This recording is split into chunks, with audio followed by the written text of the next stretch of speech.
Hello everyone, इस video में हम गेट एग्जाम के क्वेश्चन सॉल्व करेंगे from linear algebra from year 2021 and 2020। So let's start with this question. इसमें एक मैट्रिक्स दिया है 3x4 ऑर्डर का ए और 4x3 ऑर्डर का मैट्रिक्स बी दिया है, ठीक है। और बोला है कि ए बी जो है वो नॉन सिंगुलर है, ठीक है। तो हमें पहले बताना है कि नलिटी ऑफ ए जीरो होगा या नहीं होगा, ठीक है। तो देखो ए जो है वो 3x4 ऑर्डर का मैट्रिक्स है, ठीक है। तो जब 3x4 ऑर्डर का मैट्रिक्स है तो हम क्या कह सकते हैं ए के बारे में? A is a linear transformation from R4 to R3,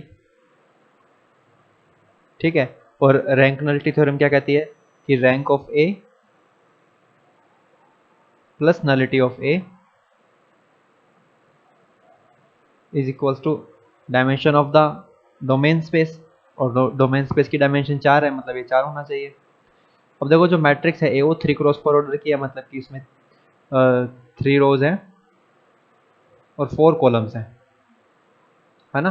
तो अगर 3x4 ऑर्डर की मैट्रिक्स है तो उसका रैंक कितना होगा? उसका जो रैंक है वो लेस देन इक्वल्स टू 3 होगा, है ना। हम ये देखते हैं कि जब कोई रेक्टेंगुलर मैट्रिक्स होती है m क्रॉस n की, तो हम देखते हैं इनमें से छोटा कौन है, ठीक है। अगर m छोटा है तो रैंक m या m से छोटा रहेगा, और अगर n छोटा है तो रैंक n या n से छोटा रहेगा। तो यहाँ 4x3 था ना, तो हम देखेंगे अच्छा 3 छोटा है, तो मतलब कि रैंक ऑफ ए जो होगा वो, सॉरी 3x4 था, तो हम यहाँ ये देखेंगे कि जो रैंक ऑफ ए होगा वो 3 या 3 से छोटा होगा। तो इसका मतलब अगर ये 3 या 3 से छोटा है तो फिर नलिटी जीरो हो ही नहीं सकती, बिकॉज इन दोनों का सम तो 4 होना चाहिए।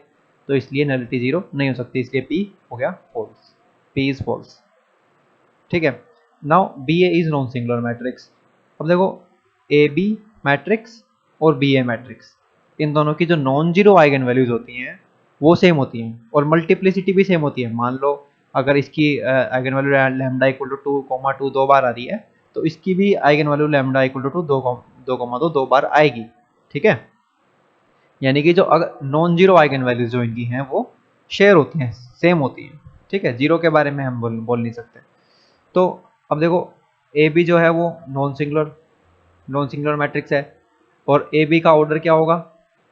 3x3, है ना। तो ए बी का ऑर्डर 3x3 होगा, और ए बी जो है वो नॉन सिंगुलर मैट्रिक्स है। इसका मतलब ए बी की तीनों आइगन वैल्यू नॉन जीरो होंगी, क्योंकि एक भी आइगन वैल्यू अगर जीरो हो जाए तो डिटर्मिनेंट जीरो हो जाता है, फिर मैट्रिक्स सिंगुलर हो जाती है ना, क्योंकि determinant is product of eigen values. तो इसलिए ए बी के जो आइगन वैल्यूज हैं वो सारी की सारी नॉन जीरो होंगी। मान लो λ1, λ2, λ3 नॉट इक्वल टू जीरो। अब ये सेम आइगन वैल्यू बी ए की भी होंगी। जो बी ए का ऑर्डर है वो 4x4 है, तो बी ए की एक आइगन वैल्यू λ1 होगी, एक दूसरी आइगन वैल्यू λ2 होगी, तीसरी आइगन वैल्यू λ3 होगी, और ये तीनों नॉन जीरो हैं। लेकिन जो चौथी आइगन वैल्यू होगी बी ए की, वो नॉन जीरो नहीं हो सकती, क्योंकि अगर वो नॉन जीरो होती तो ऑलरेडी बी ए की भी आइगन वैल्यू होती, ठीक है। तो इसीलिए जो चौथी आइगन वैल्यू है उसको जीरो होना ही पड़ेगा, और चौथी आइगन वैल्यू जीरो हो जाएगी तो इसका मतलब बी ए का डिटर्मिनेंट जीरो हो जाएगा, which means B A is singular, ठीक है। तो क्यों भी फॉल्स हो गया,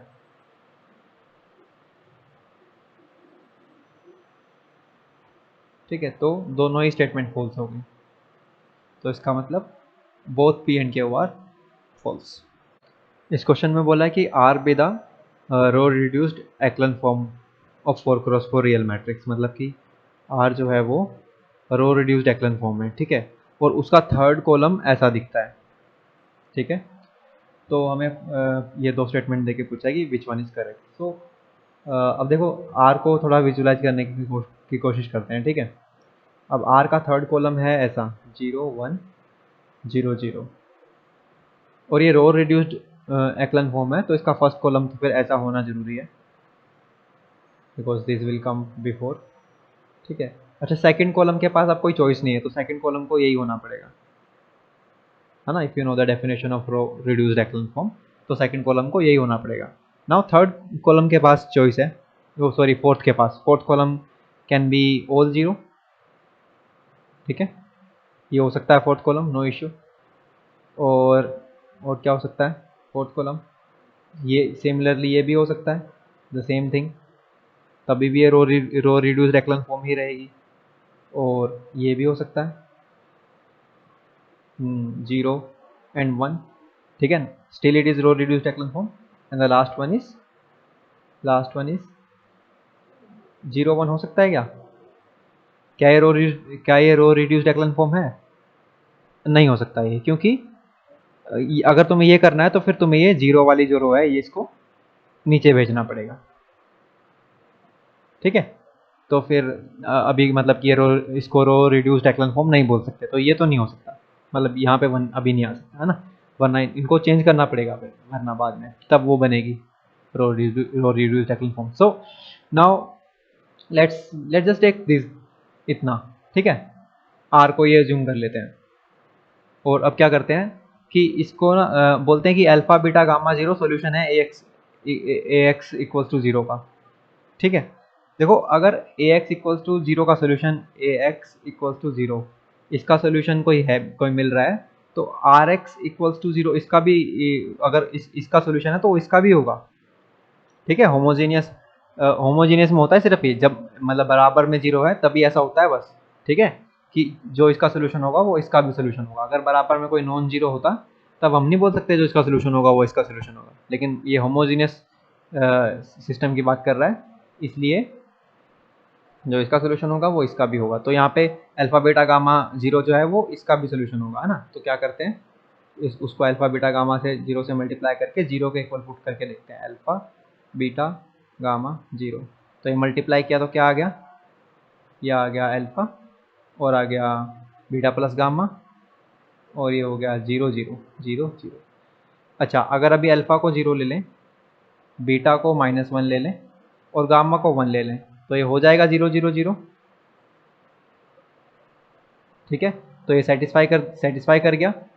लेकिन उसने कहा था कि अगर सेटिस्फाई करता है, अगर सोल्यूशन है, तो फिर गामा को जीरो होना पड़ेगा। लेकिन देखो गामा तो नॉन जीरो आया, मतलब एक नॉन जीरो गामा ने भी सेटिस्फाई कर ही दिया, है ना, यानी ऐसा सॉल्यूशन मिल गया जिसमें गामा नॉन जीरो था।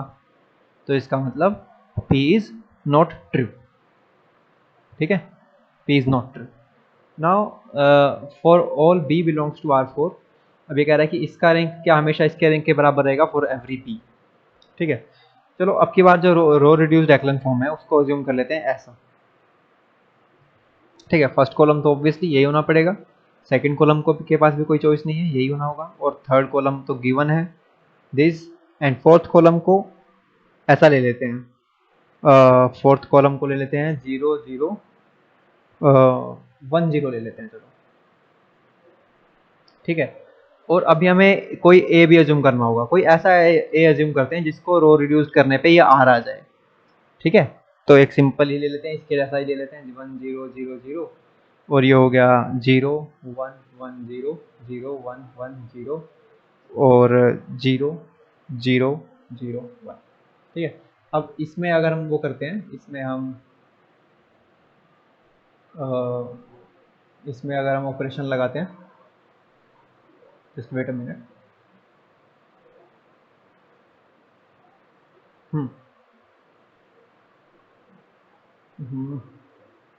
हाँ, तो इसमें अगर हम ऑपरेशन लगाते हैं, ठीक है, तो ये बन जाएगा, क्या क्या ऑपरेशन लगाएंगे, R2 माइनस R3 करके, और फिर जो जीरो रो आएगी उसको नीचे भेज देंगे, ठीक है, उसको उसको R4 के साथ रिप्लेस कर देंगे, तो ये बन जाएगा रो रिड्यूस्ड एक्लन फॉर्म बन जाएगी। तो अब हमें क्या करना है, एक कॉलम और जोड़ना है, ठीक है। चलो एक और थोड़ा सा और ठीक से लिख लेते हैं।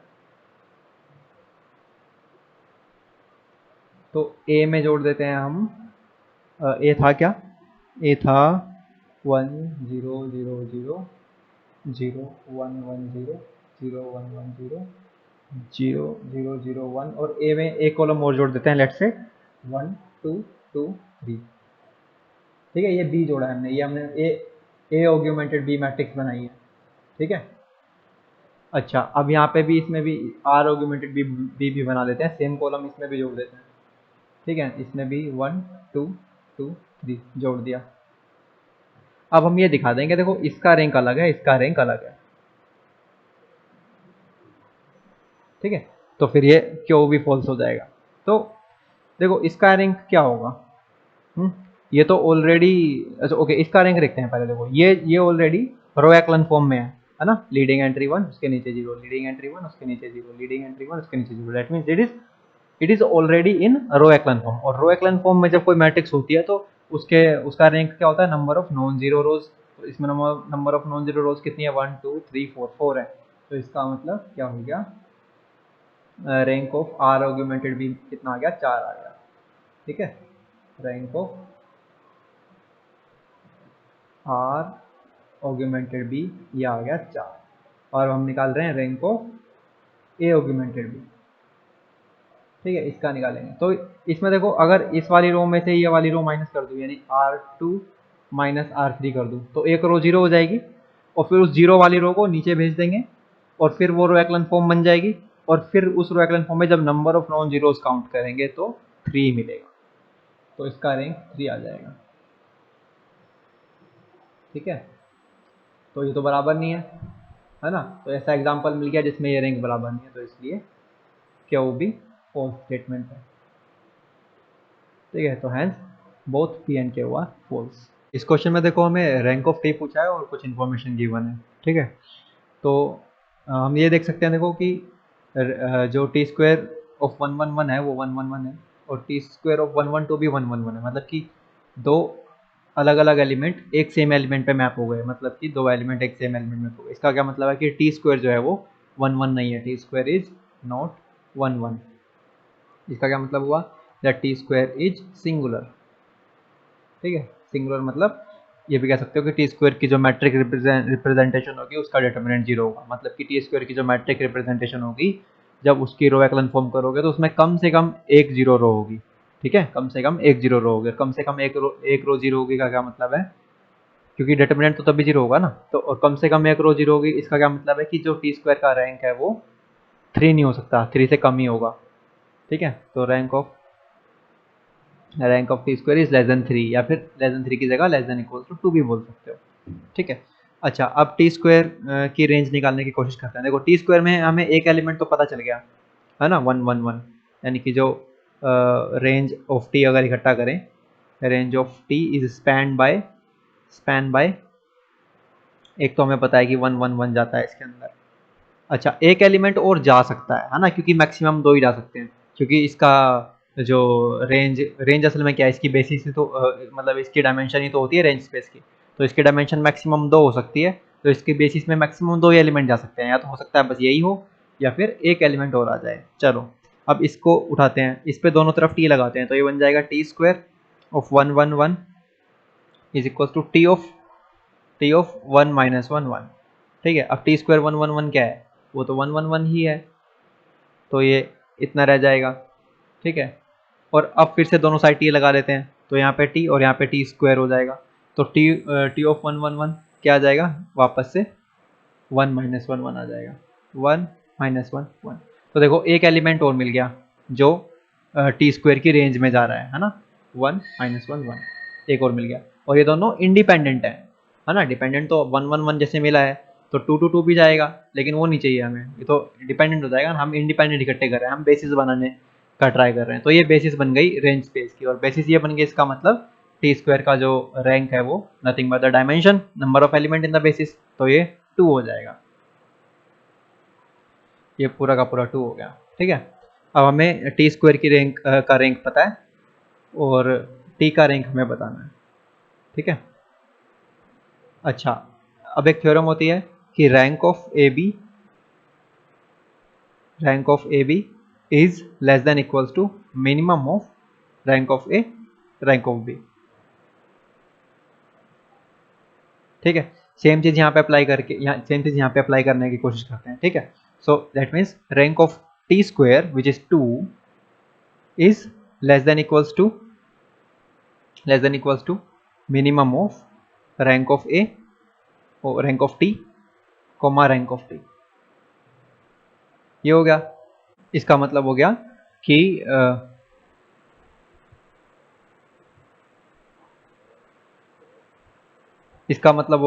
कि rank of T is greater than equals to 2। ये हो गया। ठीक है, और अभी हमने बोला था कि टी स्क्वायर की कम से कम एक आइगन वैल्यू 0 होगी, ठीक है। और जब टी स्क्वायर की कम से कम एक आइगन वैल्यू 0 है तो टी की भी कम से कम एक आइगन वैल्यू 0 होगी, है ना। कहने का मतलब यह है कि अगर ए स्क्वायर का डिटर्मिनेंट 0 है तो ए का डिटर्मिनेंट भी 0 होगा, ठीक है। तो इसलिए क्या कहते हैं, टी की रो एक्लन फॉर्म में भी कम से कम एक 0 रो मिलेगी। तो इसका मतलब रैंक ऑफ टी भी, रैंक ऑफ टी क्या है, लेस देन इक्वल्स टू 2 है, ठीक है। तो यहाँ से लेस देन इक्वल्स टू 2 और यहाँ से greater than equals to 2, that means rank of T is 2। Okay, इस क्वेश्चन में एक इनर प्रोडक्ट डिफाइन किया है, ठीक है। फिर हमसे दो स्टेटमेंट्स पूछी हैं कि ये करेक्ट है या नहीं। ओके, तो हमें एक स्टेटमेंट, एक हमें थ्योरम पता है कोशिश क्वास इनक्वालिटी, ठीक है। तो कोशिश क्वास इनक्वालिटी क्या कहती है कि अगर इनर प्रोडक्ट करके दो वेक्टर्स का उनका मोड करते हो तो that will always be less than equals to उन दोनों का नॉर्म, नॉर्म का वो मल्टीप्लाई, ठीक है। तो दैट मीन्स दिस दो, ये बोलती है कोशिश क्वास इनक्वालिटी, ठीक है।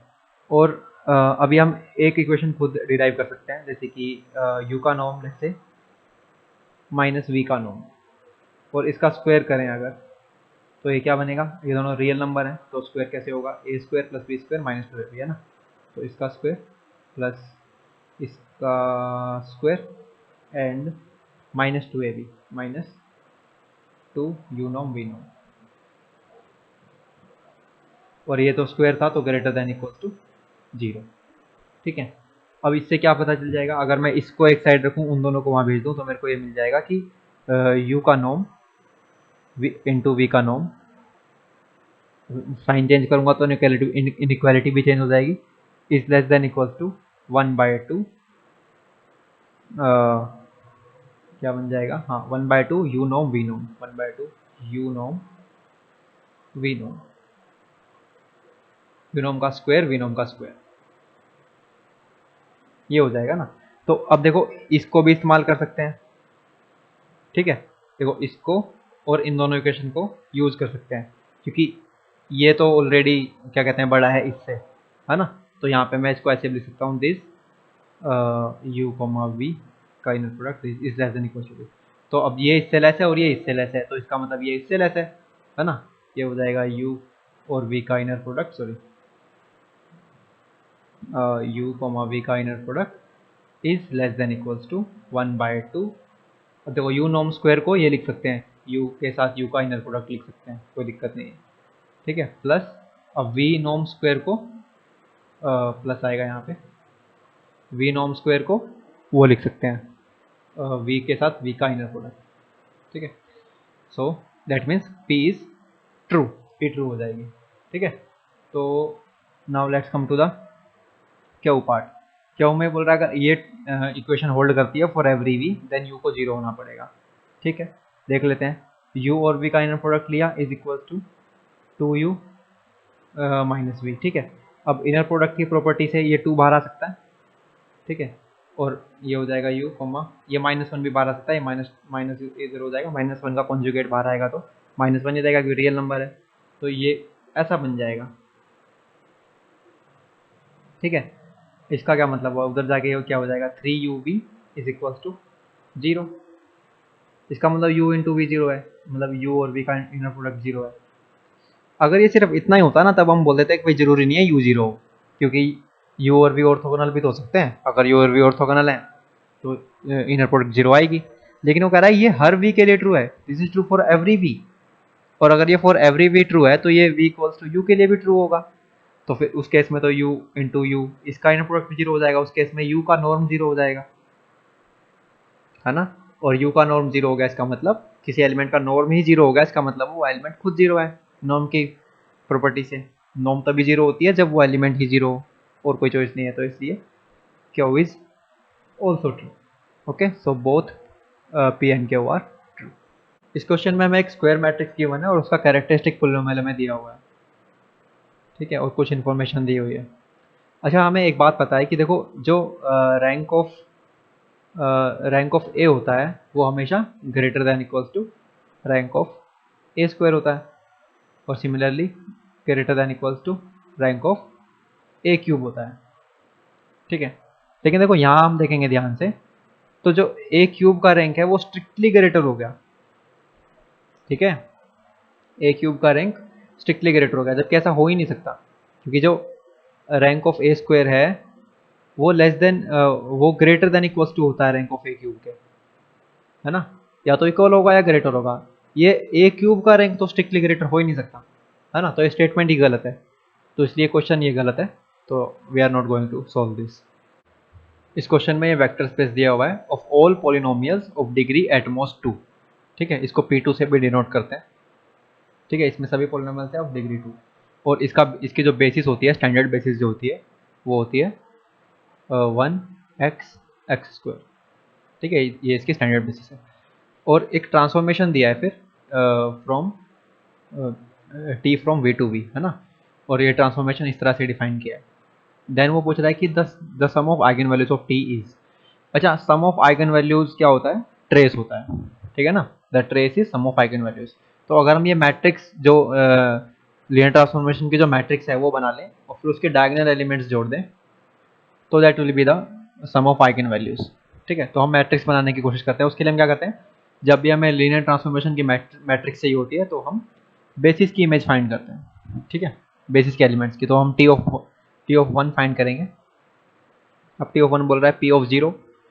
अब देखो वन को एज अ पोलिनोमियल ट्रीट करना है हमें, है ना, ये कांस्टेंट पोलिनोमियल है, तो पी ऑफ 0 भी 1 होगा, पी ऑफ 1 भी 0 होगा, तो सॉरी पी ऑफ 0 भी 1 होगा और पी ऑफ 1 भी 1 होगा, तो 1 माइनस 1 0, फिर ये 1 प्लस 1 2 हो जाएगा, ठीक है, तो यानी कि 0 प्लस 2x और ये भी 1 है, so plus 1 into x square, ठीक है। अच्छा, अब टी ऑफ एक्स निकालते हैं, तो टी ऑफ एक्स निकालना है, ठीक है, तो अब ये है हमारा पोलिनोमियल, तो P of 0 is 0, P of 1 is 1, तो 0 माइनस 1 माइनस 1, फिर यहाँ माइनस 1 आ जाएगा, फिर ऐसे ही इन दोनों को ऐड करेंगे, पी ऑफ 0 पी ऑफ 1 को, विच इज़ 1 एक्स हो जाएगा, और पी ऑफ 0 इज 0, तो इट इज़ 0x², ठीक है। ऐसे ही टी ऑफ एक्स स्क्वायर निकालते हैं, तो अब पी ऑफ 0 0 है, पी ऑफ 1 1 है, तो वही माइनस 1 ही रहेगा, और P of 0 plus P of 1 ये 1 ही रहेगा फिर से, और पी ऑफ 0 ये 0 ही रहेगा, तो ये प्लस 0x², ठीक है। We can check it again, 0 minus 1 yes, and add करेंगे तो 1 आएगा, ठीक है, और पी ऑफ 0 0, ओके। तो अब इसका जो मैट्रिक्स बनाते हैं हम लीनियर ट्रांसफॉर्मेशन का, वो कैसे बनेगा, देखो हमने क्या लिखा है, हमने क्या किया, इमेज निकाली और फिर उस इमेज को वापस से हमने बेसिस के लीनियर कॉम्बिनेशन में लिख दिया, है ना, देखो इसको इंटू में 1 लिख सकता हूँ यहाँ पे, है ना, तो बेसिस के लीनियर कॉम्बिनेशन में हमने लिख दिया, और फिर जब मैट्रिक्स चाहिए होती है तो हम क्या करते हैं, इसका ट्रांसपोज कर देते हैं बेसिकली, तो हमें यहाँ पे मिल रहा है 0 2 1 0 2 1, यहाँ मिल रहा है -1 1 0 -1 1 0, और यहाँ मिल रहा है -1 1 0 -1 1 0, ओके। तो ट्रेस निकालना था, so trace is nothing but the sum of diagonals, वही होता है सम ऑफ आइगन वैल्यूज भी, तो यानी कि which is the trace of A is 1, सो यहाँ पे आंसर आ जाएगा 1। अच्छा, इस क्वेश्चन में एक मैट्रिक्स गिवन है 5x5 ऑर्डर की विद रियल एंट्रीज, और ये उसकी कैरेक्टरिस्टिक पॉलिनोमियल गिवन है, तो हमें पूछ रहा है पी ऑफ 0 क्या डिटर्मिनेंट ऑफ m के बराबर होगा। चलो देख लेते हैं, पी ऑफ 0 इज क्या होगा, यहाँ पुट कर दिया 0, तो ये बन गया डिटर्मिनेंट ऑफ -m। अब ऐसा तो ज़रूरी नहीं है कि ये डिटर्मिनेंट ऑफ m के बराबर हमेशा हो, ठीक है, क्योंकि फॉर एग्जांपल अगर तुम ये निकालते हो determinant of let's say x चलो x को नहीं लेते, लेट्स से am निकालते हो अगर, तो ये होता है a power n into determinant of m, ठीक है, where n is the order of matrix. तो ऐसे ही अगर तुम ये माइनस हटाना चाहो तो ये -1 पावर 5 बन के बाहर आएगा, है ना, तो p0 is equals to -1 power 5 which is -1, ठीक है, तो ये हो जाएगा -1 डिटर्मिनेंट ऑफ m, तो ये तो जरूरी नहीं है ना डिटर्मिनेंट ऑफ m के बराबर हो, है ना, ये नॉट इक्वल टू रहेगा, तो इसका मतलब ये फॉल्स है। अब every eigen value of m is real if this happens, देखो इसका काउंटर एग्जांपल कैसे बनाओगे, एक ऐसी मैट्रिक्स ले लो जिसकी आइगन वैल्यू 1 2 3 है, ठीक है। लेट्स से ये एक मैट्रिक्स ले ली जिसकी आइगन वैल्यू 1 2 3 है। चलो देखते हैं अब क्या होगा। अब जब आइगन वैल्यू 1 है तो क्या होगा, यहाँ पी ऑफ 1 रखने से डिटर्मिनेंट ऑफ, क्योंकि जब आइगन वैल्यू 1 है तो ये डिटर्मिनेंट 0 होना चाहिए, है ना। तो पी ऑफ 1 भी 0 होगा, पी ऑफ 2 भी 0 होगा, पी ऑफ 3 भी 0 होगा, ये सारे 0 होंगे। तो इसका क्या मतलब हुआ कि ये इक्वेशन हो गई सेटिस्फाइड। लेकिन मैट्रिक्स तो 5 क्रॉस 5 की है, तो इसको थोड़ा सा एक्सटेंड कर लेते हैं। एक ब्लॉक तो ये बना लेते हैं, और एक ब्लॉक 2 क्रॉस 2 का देखो ऐसा बना रहा हूँ जिसमें क्या कहते हैं इमेजिनरी आइगन वैल्यू मिले, ठीक है। अब बाकी जो एंट्रीज है उनको तुम 0 फिल कर सकते हो।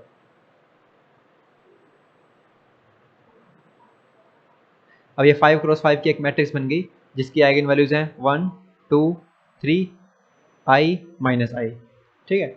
ये बोल रहा था कि अगर ये इक्वेशन सेटिस्फाई होएगी ना तो सिर्फ रियल आइगन वैल्यूज ही मिलेगी, ठीक है। एवरी आइगन वैल्यू रियल होगी, पर ऐसा तो हुआ नहीं।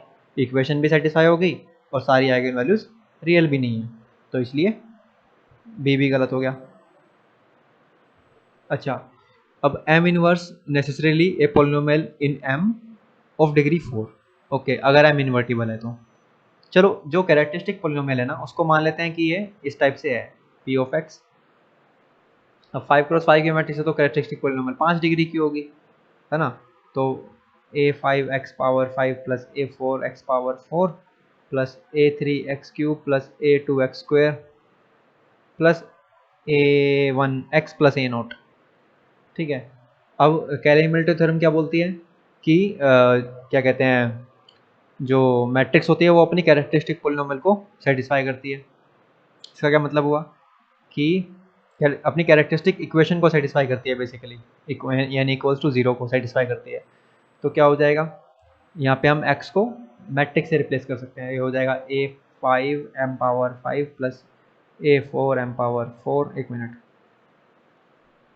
ठीक है, plus a3m cube plus a2m square plus am equals to, अब a नोट को a नोट आई लिख देंगे इक्वल्स टू 0, ये होना चाहिए। अब देखो अगर m इन्वर्टिबल है तो मैं दोनों साइड m इनवर्स से मल्टीप्लाई कर सकता हूँ, ठीक है। जब m इनवर्स से दोनों साइड मल्टीप्लाई करूंगा तो देखो इसकी एक पावर हो जाएगी कम, ठीक है, क्योंकि m इन्वर्टिबल है ना इसलिए मैं दोनों साइड m इनवर्स से मल्टीप्लाई कर सकता हूँ। देखो क्या हो जाएगा, ये हो गया, इसकी एक पावर कम हो जाएगी, सो इट विल बी पावर 4, और ये हो जाएगा पावर 3, ये पावर 2, ये पावर 1 हो जाएगा, और ये आई हो जाएगा, ठीक है। और यहाँ हो जाएगा m इनवर्स, यहाँ हो जाएगा m इनवर्स। अब जब मैं m इनवर्स की वैल्यू निकालूंगा तो क्या होगा, वो मुझे m पावर 4 में एक पोलिनोमियल मिलेगी, ठीक है।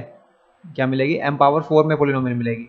तो इसलिए क्या कहते हैं दिस इज करेक्ट, क्योंकि m इनवर्स जो है वो m पावर 4 में पोलिनोमियल की तरह लिखा जा सकता है, ठीक है। पर उसके लिए a नोट का नॉन जीरो होना जरूरी है, क्योंकि a नोट से डिवाइड भी तो करना पड़ेगा बाद में। लेकिन a नोट नॉन जीरो ही होगा, बिकॉज अगर कांस्टेंट टर्म होती ही नहीं, अगर इसमें मान लो अगर ये जीरो हो जाए, ठीक है, तब तो क्या हो रहा है, तब तो जीरो आइगन वैल्यू होगी, है ना। x इक्वल्स टू 0 पे 0 हो रहा है, तो जीरो आइगन वैल्यू का क्या मतलब है कि मैट्रिक्स इन्वर्टिबल ही नहीं है। पर उसने बोला है कि इन्वर्टिबल है, इन्वर्टिबल है मतलब ये ए नोट नॉन जीरो रहेगा, तो एम इनवर्स निकाल के ए नोट से डिवाइड कर सकते हैं, ठीक है। तो C is correct. So now fourth fourth option incorrect ही होगा, बिकॉज इसमें more than one answer correct नहीं होते गेट में। तो देखते हैं ये क्या कह रहा है, अगर ये जीरो हो गया तो m नॉट इन्वर्टिबल है। अच्छा, तो m कॉमन ले लेते हैं, ये हो जाएगा m minus 2i equals to 0। अब यहाँ से m इक्वल्स टू 2i, अगर m इक्वल्स टू 2i हो गया तो ये इक्वेशन सेटिस्फाई हो जाएगी और m जीरो भी नहीं होगा, है ना। तो इसलिए ये भी रॉन्ग। इस क्वेश्चन में v finite dimensional vector space दिया है, मतलब v की डायमेंशन फाइनाइट है, और रेंज स्पेस जो है वो नल स्पेस के बराबर है, ठीक है। मतलब कि जो रेंज स्पेस की डायमेंशन है वही नल स्पेस की भी डायमेंशन होगी, मतलब रैंक प्लस रैंक और नलिटी बराबर है। तो क्या कर सकते हैं, हमें रैंक नलिटी थ्योरम से पता है कि dimension of the domain space, अब डोमेन और कोडोमेन इसमें दोनों बराबर ही हैं, so we can write dimension of V is equals to rank plus nullity. अब इस केस में रैंक और नलिटी दोनों बराबर ही हैं, तो let's say some n plus n, so it will be 2n। ठीक है, तो इसका मतलब जो डायमेंशन ऑफ V है वो इवन नंबर रहेगा। ठीक है, तो ये तो हमें इसमें फॉल्स ढूंढना है। ठीक है ना, फॉल्स स्टेटमेंट क्या है ये बतानी है, करेक्ट नहीं बतानी। तो ये तो करेक्ट हो गया। ठीक है, हमें फॉल्स ढूंढना है। So now we will go to the next option. Next option में बोल रहा है 0 is the only eigen value of t. अच्छा, उससे पहले हम डी को ट्रू कर सकते हैं। पता है कैसे? देखो, कोई भी x ले लो V में से। अच्छा, जो टी ऑफ x है वो कहाँ जाएगा? वो रेंज में जाएगा, है ना, क्योंकि रेंज का एलिमेंट है। लेकिन रेंज तो नल स्पेस के बराबर है, तो इसका मतलब ये नल स्पेस में भी जाएगा। ठीक है, नल स्पेस में चला गया। अब नल स्पेस में चला गया का क्या मतलब है? नल स्पेस में तो वो एलिमेंट जाते हैं जिन पर टी लगाने से 0 मिलती है। ठीक है, तो इसका मतलब इस पे टी लगाने से 0 मिल जाएगी। T of x will be 0 for every x हो रहा है ये, है ना, फॉर एवरी एक्स। तो इसका क्या मतलब हुआ कि टी स्क्वायर एक्स है वो 0 है for all x belongs to v, यानी कि टी स्क्वायर हर एक एलिमेंट पे 0 दे रहा है, इसका मतलब टी स्क्वायर 0 होगा। ठीक है, तो 1 और जो 4 है वो ट्रू है। ठीक है, अच्छा, टी स्क्वायर 0 का क्या मतलब है? टी स्क्वायर अगर 0 है तो t is nilpotent, is nil potent.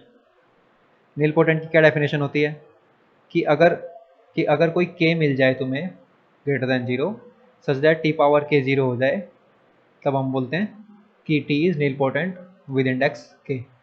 ठीक है, तो यहाँ पे वो k 2 मिल रहा है।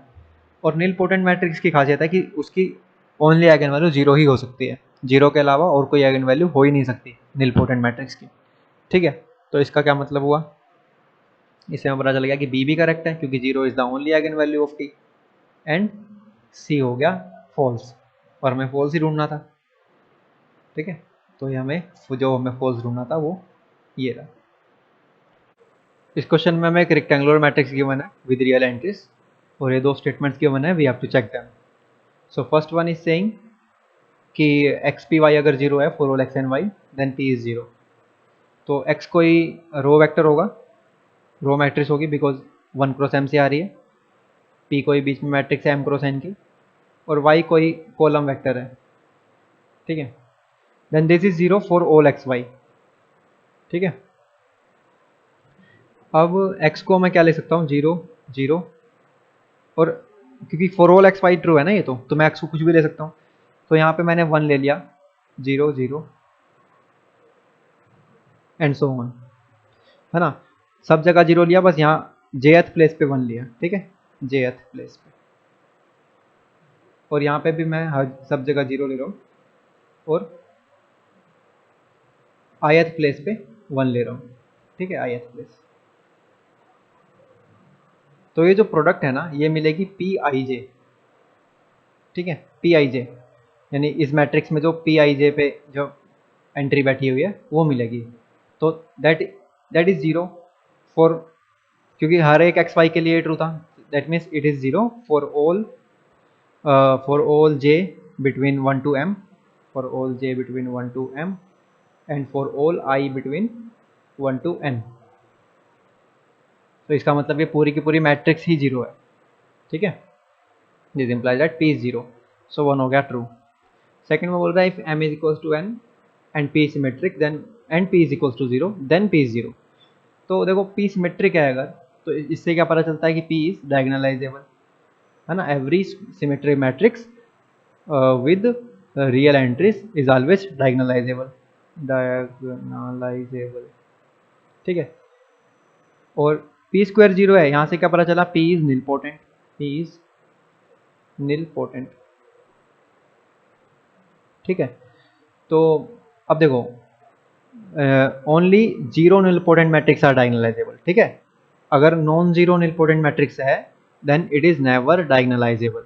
ठीक है, मतलब निलपोटेंट मैट्रिक्स कभी डायगोनलाइजेबल होती ही नहीं है, बस एक निलपोटेंट मैट्रिक्स डायगोनलाइजेबल हो सकती है, वो है जीरो मैट्रिक्स।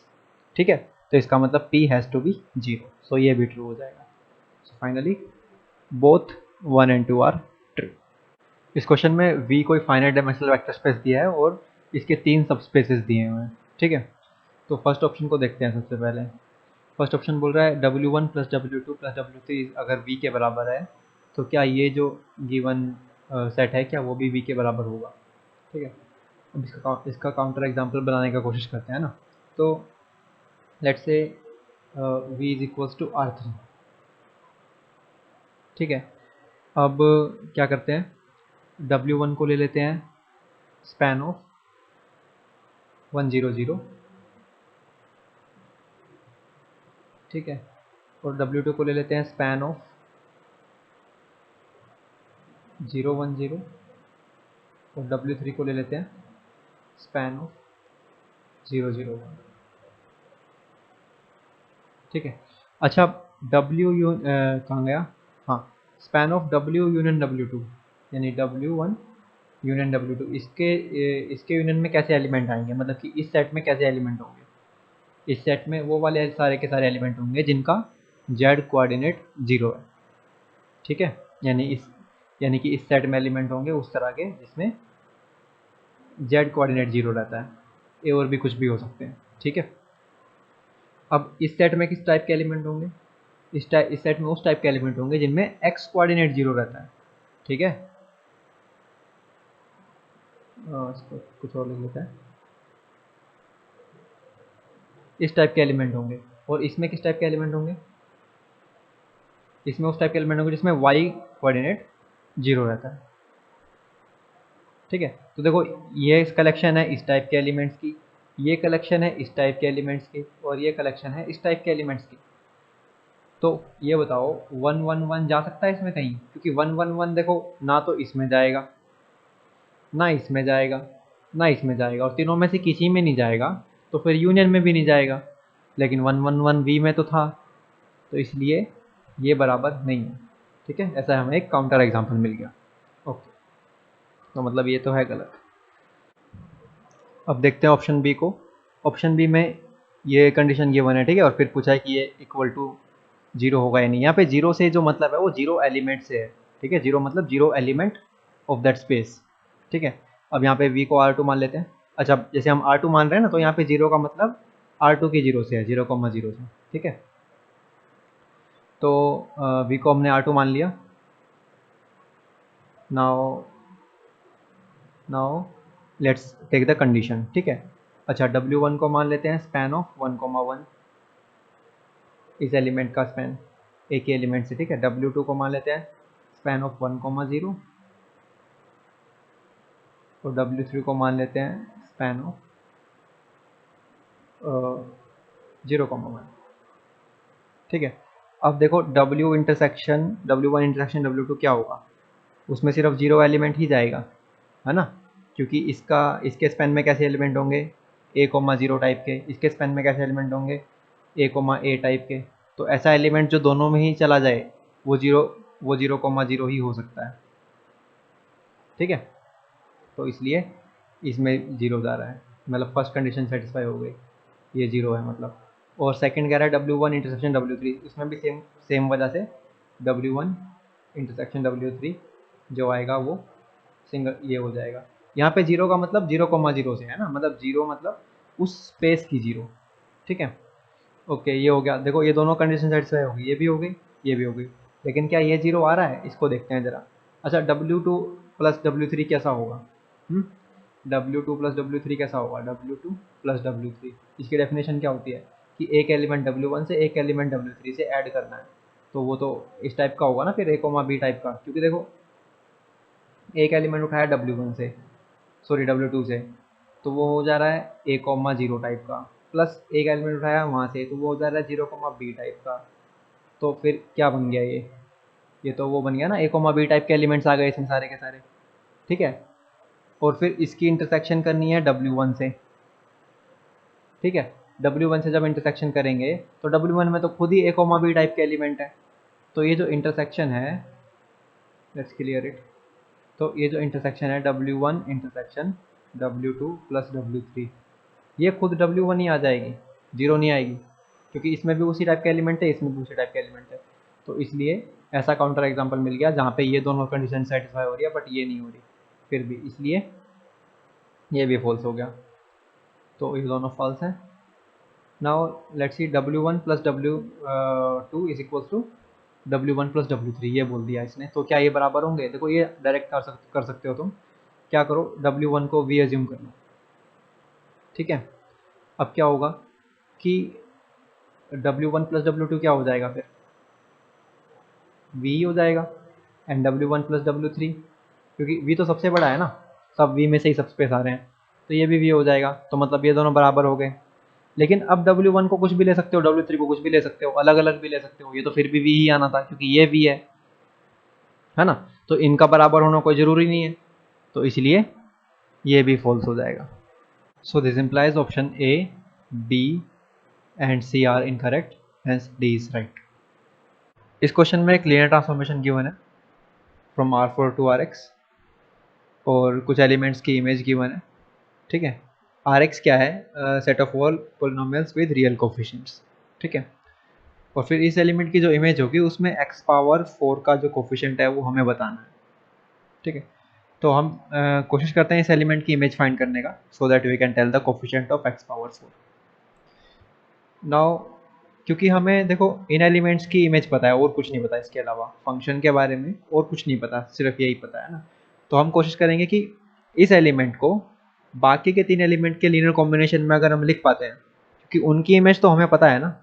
देखो मैं क्या कहना चाह रहा हूँ कि अगर मैं -3 5 6 6 को लिख पाता हूँ a इंटू फर्स्ट टर्म जिसकी इमेज हमें पता है, plus b into 1 2 3 4 plus c into 2 -1 -1 g। तो अब हम जब दोनों साइड t लेंगे तो क्या हो जाएगा, t of this element equal to a into t of first element plus b into, क्योंकि लीनियर ट्रांसफॉर्मेशन की प्रॉपर्टी होती है ना, वो अंदर चला जाता है और कोफिशिएंट बाहर आ सकते हैं, सो it will B b into t of this element plus c into t of that element, है ना। तो अब क्या है कि हमें ये तो पता ही है ना, टी ऑफ दिस तो पता ही है, टी ऑफ दिस भी पता है, टी ऑफ दिस भी पता है, तो अगर सिर्फ ए बी सी पता चल जाए, है ना, तो क्वेश्चन हो जाएगा। ए बी सी पता चल जाएंगे तब हमें एक कंप्लीट इमेज मिल जाएगी इसकी, और उसमें हम फिर देख के बता देंगे कि x4 का जो कोफिशिएंट है वो क्या है। So I am not gonna like completely solve it, I will tell you the way कि then you will do the calculation, तुम कैलकुलेशन करोगे then you will be able to solve, ठीक है। चलो तो यानी ये ए बी सी फाइंड करने हैं, तो क्या हो जाएगा, -3 5 6 एंड 6 इक्वल्स टू क्या लिख देंगे, a into this -1 1 1 1 plus b into 1 2 3 4 plus c into 2 -1 -1 0, ठीक है। अब यहाँ से a b c में इक्वेशन बना लेना, ये एक बन जाएगी -a plus b plus 2c equals to 0, ऐसे करके ए बी सी में इक्वेशंस बन जाएंगे, वहाँ से ए बी सी के लिए सोल्व कर लेना, ठीक है। और ये सोल्वेबल होगा, अगर इसको हम लिख सकते हैं ऐसे लीनियर कॉम्बिनेशन में, तो ये सोल्वेबल इसका होना जरूरी है for this question to be solve, है ना, क्योंकि और कोई रास्ता तो है नहीं हमारे पास। तो ए बी सी जब निकाल लोगे तुम इक्वेशन से कंपेयर करके, फिर दोनों साइड टी ले लेना, इधर भी टी ले लेना और इस पूरे एलिमेंट पे टी ले लेना, फिर वो टी अंदर चला जाएगा, फिर तुम्हें इमेजेस पता ही है, वो सब निकाल के ऐड कर देना, तो वहाँ से x पावर 4 का कोफिशिएंट क्या है इसकी इमेज में वो तुम्हें पता चल जाएगा, ठीक है। सो 2020 और 2021 में लीनियर अलजेब्रा से जो भी क्वेश्चन आए थे we have solve them, we will try to solve more questions in upcoming videos. Okay, thanks for watching.